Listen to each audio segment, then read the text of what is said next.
Good morning, my name is Yves Celestin Palm. Today I'm going to talk to you about the Social Security Act of 1935, how it was created, where it's coming from, how it developed himself, and how today the Social Security is applied in our today's life. In 1933, President Franklin D. Roosevelt, after the Great Depression and economical and social, let's say, crisis in America, decided to develop something he called the New Deal. In the New Deal, he developed something called Social Safety Program. Actually, the New Deal was an ensemble, a set of different projects and different programs that will help America being relieved from what they had just lived after the trade market crash, after a social crisis. They needed help in order to be reinserted, if we want, in the society. So President Franklin D. Roosevelt and his government actually decided to establish what we are talking about, the social safety at that moment. That was an insurance for elderly, disabled, unemployed, and dependent people, for them to be able to live and to be reinserted in the society economically, socially, and I will even say in psychologically. It was a real need for Americans to receive that. Now, in 1935, what happened actually is that the New Deal was kind of obsolete just because it was something that was on the short term. It wasn't something for the long term. So now the government had to find something for the long term. So they came out with something they call the second New Deal. So something that will be durable and actually will help Americans on a long period of time. Inside the second New Deal, there's something that was called the Social Security Act that was signed in 1935, the 15th of August, and accepted by the President Franklin D. Roosevelt. Sorry. And what was the Security Act? What was the Social Security Act at that moment? The Social Security Act was something with a new dynamic, a new dynamic. Why a new dynamic? Because before, the social safety was an insurance so that elderly, unemployed, disabled, and dependent people could live and be reinserted in the society and have let's say an acceptable, a reasonable social and economic level in the society. Now the Social Security Act comes and is more like a bank system. It's more like a funding system. When we talk about funding, it reminds us that in the Social Security Act there was something called the Social Security Fund. How does it work? Is that people were actually working in active, and a percentage of their salary was put aside for them when they are retired, so that once they are retired they could receive that money that was put aside in a monthly payment, via monthly installments that will help them live and kind of receive a salary when they are retired. The question that's still there is, in 2 years from 1933 to 1935, how come the dynamic really changed like that? Were Americans more active? Were Americans working a lot? Was the society, did the society relieve, let's say, from what happened with the Great Depression? Did Americans, were Americans ready actually to have a percentage of their salary taken away in the fund? In order to understand this more and more clearly, let's dive a little bit in the video of a man called Tim Wise. Tim Wise is fighting against racism since 24 years, and in the video on YouTube that you can find on YouTube, entitled White Like Me, The Reflection of a Privileged Son, he's talking about actually the privilege. The racism, the sexism, that's true, but he's talking about privilege more than all of the rest. Let's talk about it a little bit. In a general aspect of that video, Timo is explaining to us that racism, sexism, and all type of discrimination usually have to do with privilege. How he explained that? Let's take an example. The government at that moment was supposed to represent the society. But the problem is that the government was actually thinking at itself as being the society. So there is a cycle of selfishness that was being created. The same concept of government as being the society is reproducing himself nowadays. Why? Because in the government you find Democrats, Republicans, people from every single state of United States, people from from let's say every single social class and social caste in United States. So the government, instead of being a representation of the society, now has that aspect of the society.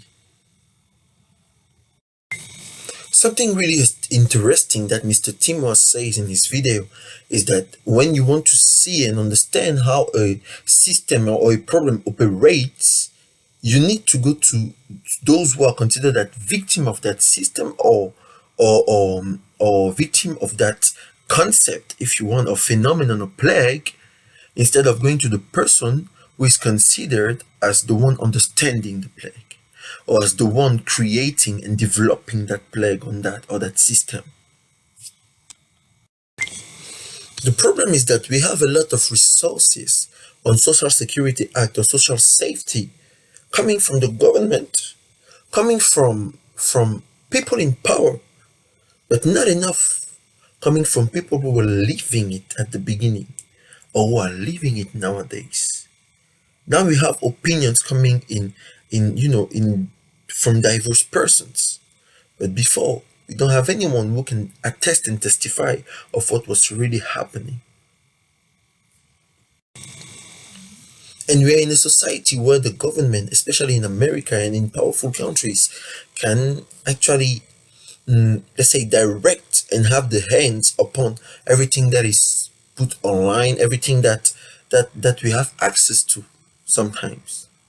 So the censure in our society is that much important that we cannot learn enough from people who were living at that period, living at that time, and understand what really happened.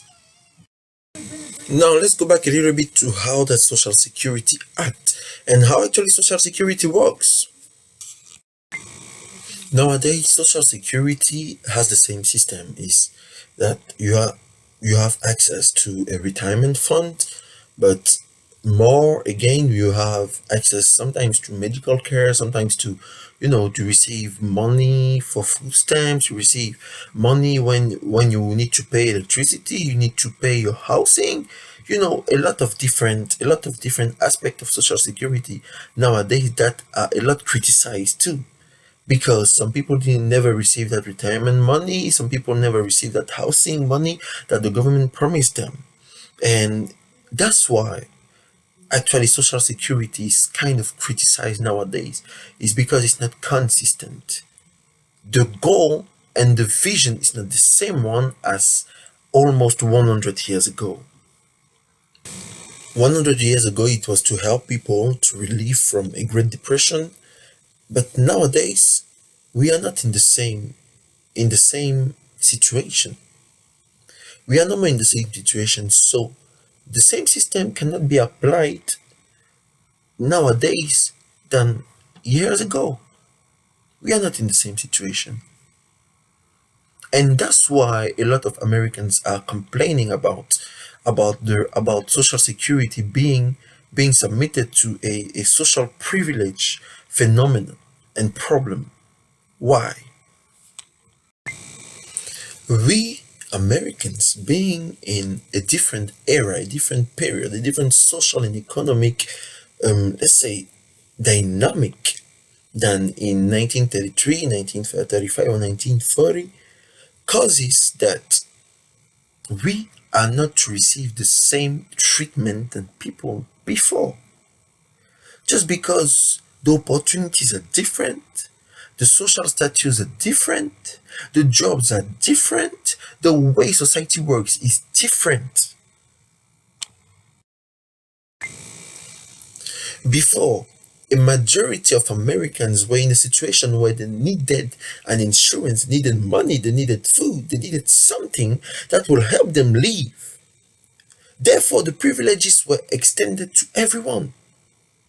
Now, we have the same system, the privilege is extended to everyone, but the problem is that everyone doesn't have the same way of living, the same quality of life, the same resources and revenue and salaries. 100 years ago, people were going through the same situation. The Great Depression has touched everyone.